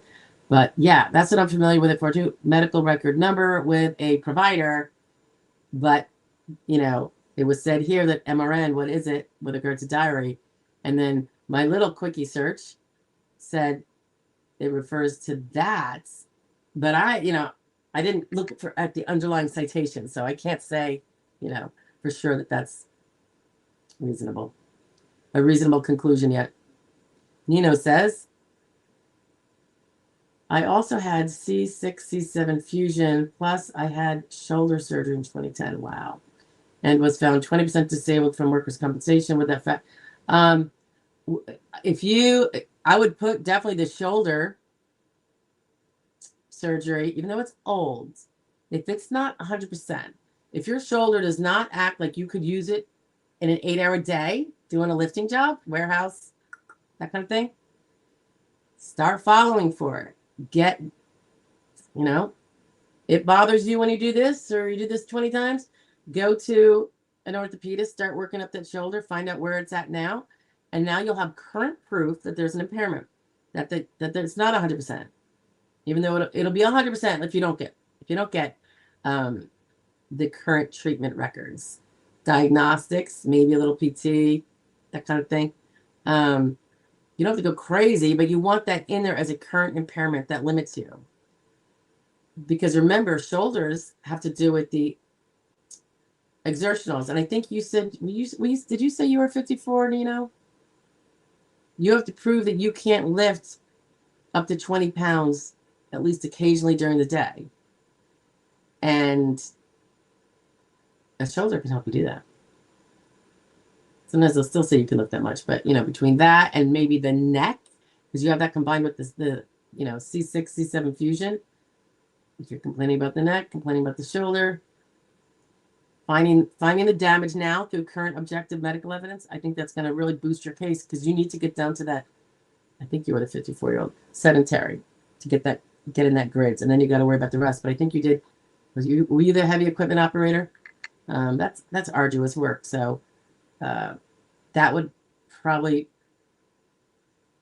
not be the biggest struggle to defeat the part about not being able to do the prior work. And the doctor says, okay, so this part, Nino, my doctor said I have degenerative disc disease, DDD. So does everybody probably over the age of 35, 40. So that diagnosis itself is not really a major thing. One could say, well, I can't do heavy work. Okay, great. There's still a million other jobs. I'm saying a million loosely because we don't have a million jobs. But the DDD, you got to get more in the weeds with that. The surgeries, the post-surgery, what is the effect now? And it's got to be current, robust treatment. It's got to be complaints worthy of treating for, basically. All right? Even though I'm not saying they can't cure your DDD. And so a lot of people don't go for treatment because of that, and that's a huge mistake for your case. Do things for the sake of the evidence. I wouldn't go to the doctor and say that. In fact, I wouldn't even tell them that you have a claim. Don't share that information. Loose lips, sink ships. But for sure, that stuff can really help you if you work it up. Kosher says hi, gives a DI section, completing item 17 diary on the 831 MRN is used for both possible. Yeah, so I guess my little research, my little quickie was right. Yep, possible and expected.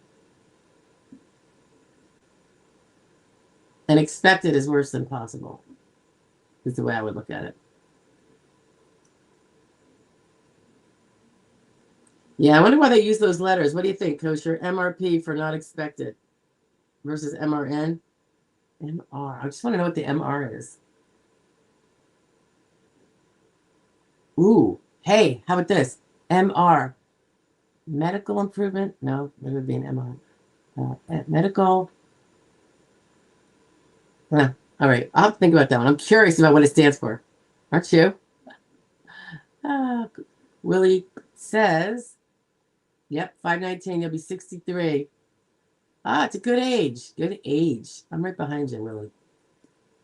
A few years, not much. DT says, I've been on SSDI since 2021, now 40. So you were young. You were young. I'm sorry that happened to you so young, DT.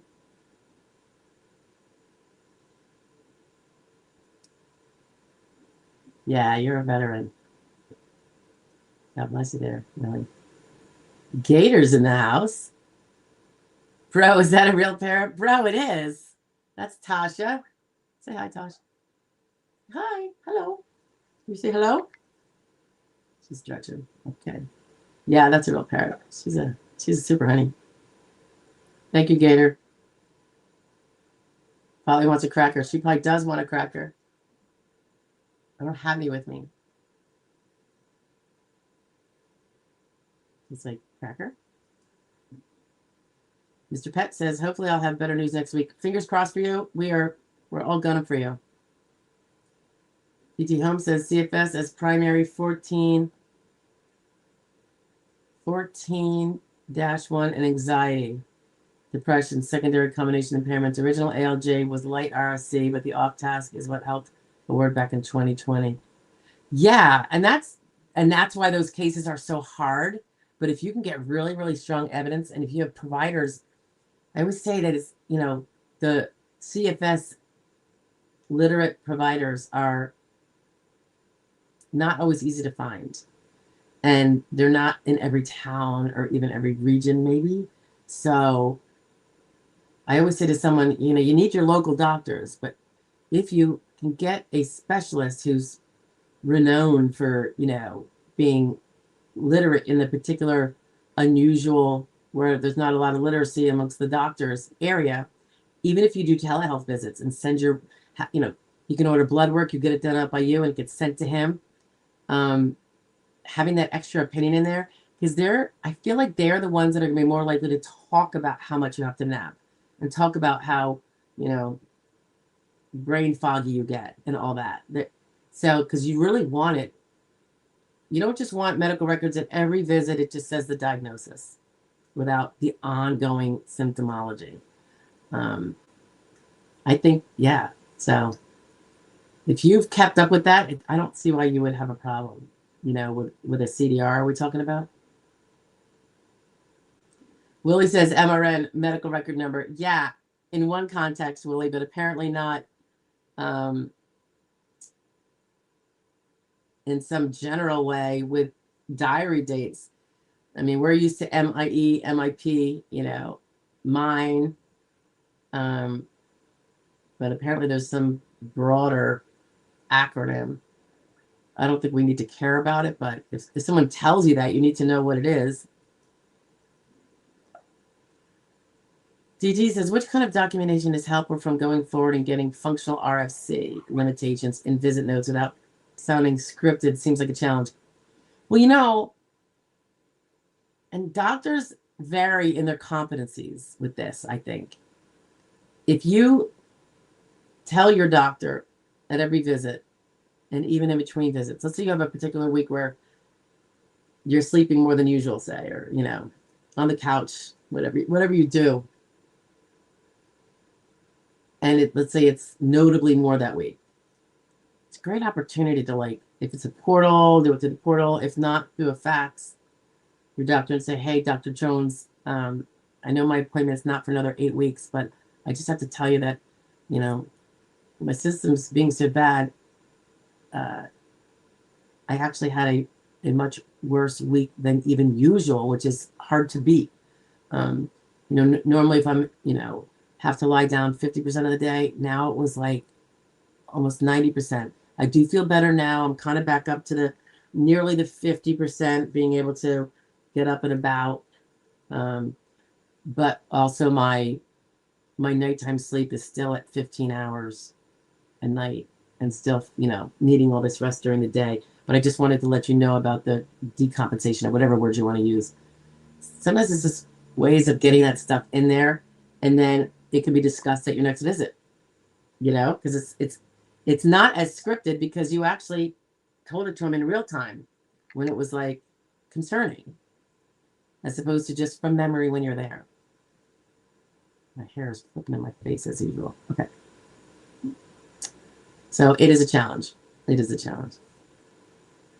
But it comes from you. Now, and if he's in a portal too, if you guys have a portal where you can pre-register for your visit, so you don't have to go to the reception and stuff, and there's usually a slew of questions. Do you have these symptoms, these symptoms, these? That's not as powerful as probably you saying it to the doctor or sending him a letter. And when I say a letter, I don't mean a big where he doesn't want to read it. I mean it to be quick, boom, boom, boom. That's the next best thing, I guess. Pre-registering, and if it narratively says, "What are you here for?" I've had a exacerbation of fatigue and sleep needs. Want to discuss with doctor. You know, just little ways of, you know, making sure it's clear. Then, you know, more times is probably better than less times.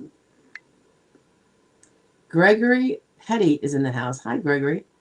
I've been on SSDI since the year 2000, and I got my first short firm CDR back in 2023. Will I get a short firm CDR again this year? Come this June? I'm now 38 years old. I don't know. Probably.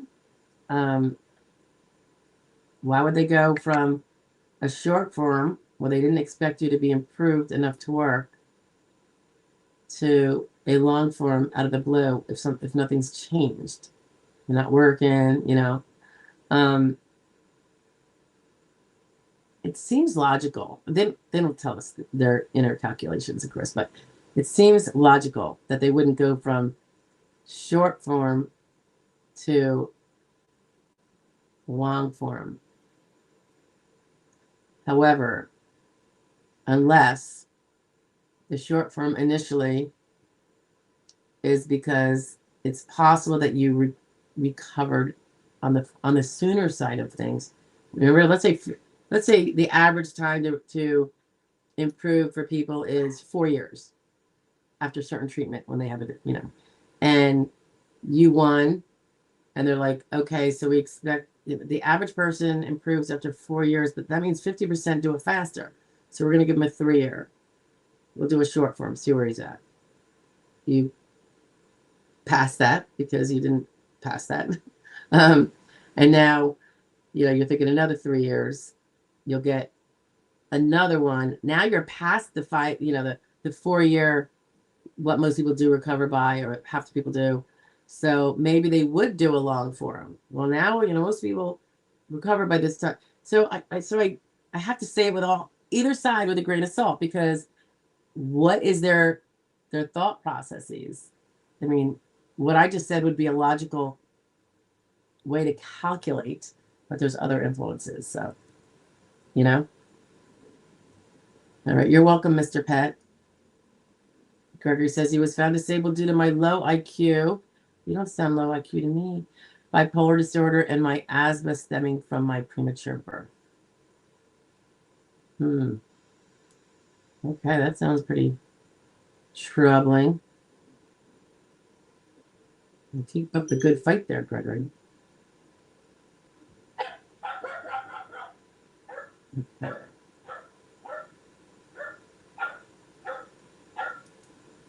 So it sounds like you, by the way, Gregory, were a child, disabled as a child. All right, Beestein, in his opinion, or whatever findings he sent unfavorable, he downgraded my medical conditions, stating the mental health doctor and my primary care, their notes or comments did not match the treatments. Yeah, I'd have to see it. Saying that their notes of how bad you are did not match the treatments, which means either the treatments made you seem worse and their notes refuted that, or the opposite, that the notes talked about how bad you were, but then they weren't actually treating you in any serious way that they would if it was that bad. So you should probably look at your doctor's records if you haven't already and take a look and say, you know, look at what the diagnosis is, look at the complaints, and find out what's the normal treatments for people with these severe complaints. And then if your doctor hasn't been suggesting them, medically advising them, you know, maybe it's a conversation you need to have. We're at, oh boy, it's almost 2 hours, guys. That flew.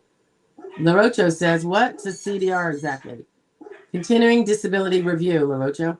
Because I have a CDR document that I needed to sign for my hearing that was canceled. You have a CDR document? I don't know. What's the number? I have no idea what's going on with you, LaRocha. It's very interesting.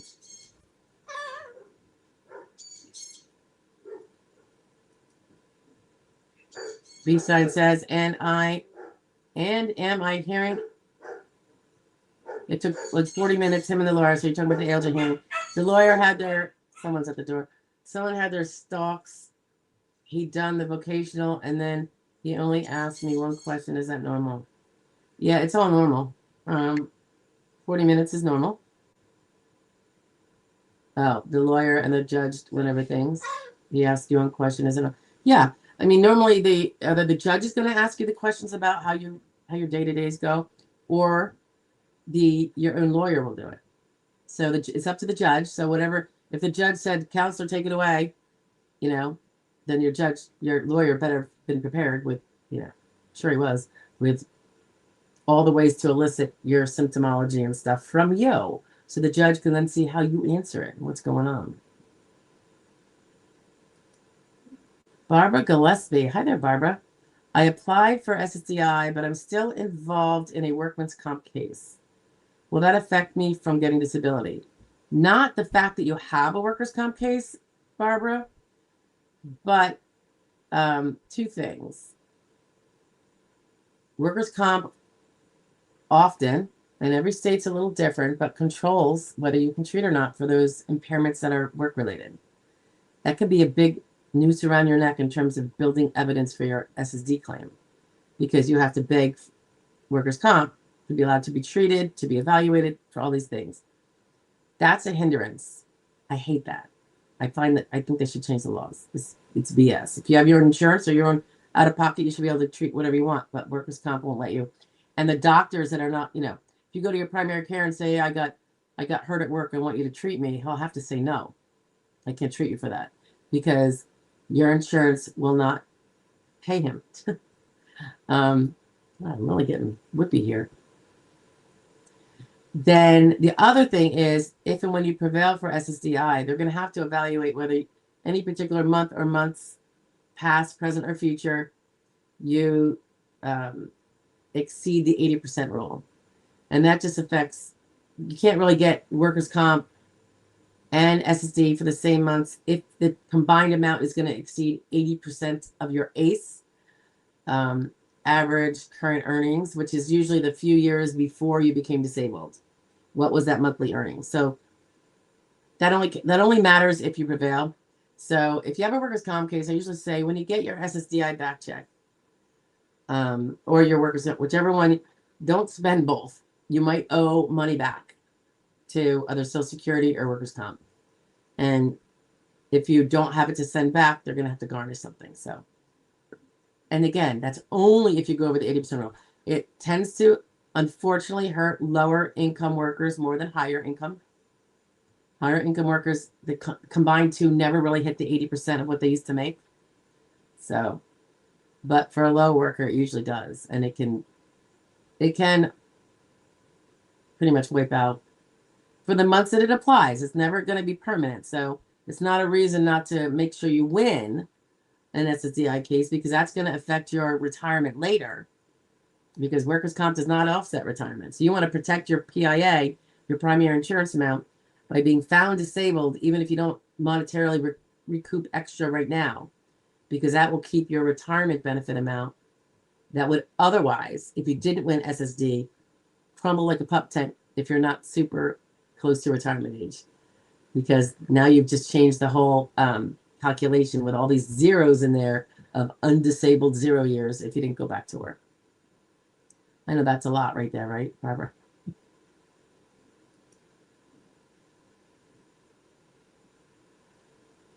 Dimple says, is MRP, medical retirement, probable? I don't think so. I don't think so. Kosher says, MRN and MRP don't seem to be actual acronyms for anything, just part of the instructions. Gotta love this. I know, that's why I do that. That's crazy. Well, and then the old big joke was, why do they call things SSA, SSI, SSD, SSDI? Like, you had to make everything sound exactly the same, so everyone mixes them up when they're extremely different concepts. I don't know. Hey, Heather Ash is in the house. Good afternoon to you too, lady. I was at an appointment and thought you'd be off before I could catch you. Yeah, we're hitting closing time here. I'm just, you know me, I like to get through all the questions without leaving anybody hanging if I can. Gregory says, my doctor back in 2020 told me to apply for SSDI because of all my health problems. Then he's a supportive doctor. That's awesome. Due to my premature birth, and I got help to apply for SSDI back in 2020. 6 months later, I was approved. Okay, so it wasn't. I thought, you know, it must be my eyes, Gregory. I thought you said 2000. But yeah, so you weren't a child. But yeah, and total aside here, it is really helpful to have a helpful doctor, you know, and you don't, you know, people know me to say, don't be loose lips and chips. Don't be telling your doctors that you're applying for SSD or the nurse practitioner or the medical assistant who takes your stuff, because there's a lot of bias out there. They see you walk in, they're like, that's ridiculous. He's trying to get disability. He just wants money. I've seen them put purposeful things in the medical record that are very distasteful and hurtful to the SSD side of it. So I always say, don't do it unless you know for a fact you have a supportive doctor. And I wouldn't even tell the medical assistant.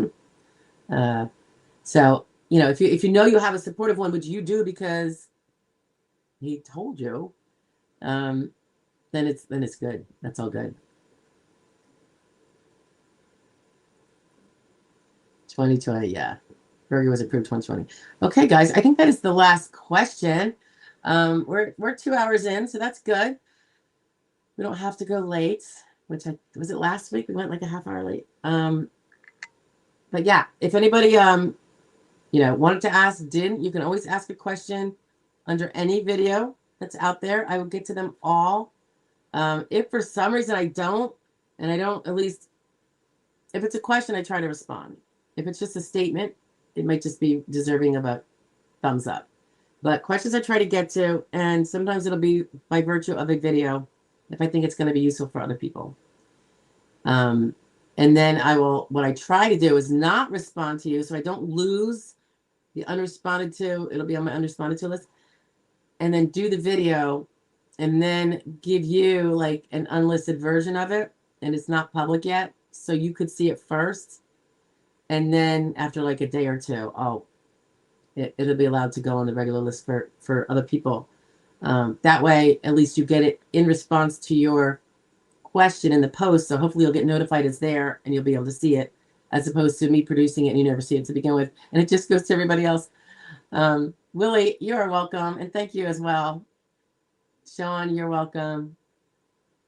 And Gregory, you as well. I'm so glad you won, Gregory. All right, guys, let's call it a day. Oh, Kosherish, you're welcome. And thanks for all your Kosher. I want to say thank you for a lot of your input today. You were very helpful and informative. And particularly when you were looking up a couple of those things. That was great. So I appreciate it. Have a great week to you too, Heather. Bye-bye, guys. Have a great week. God bless. Be safe. See you next Wednesday.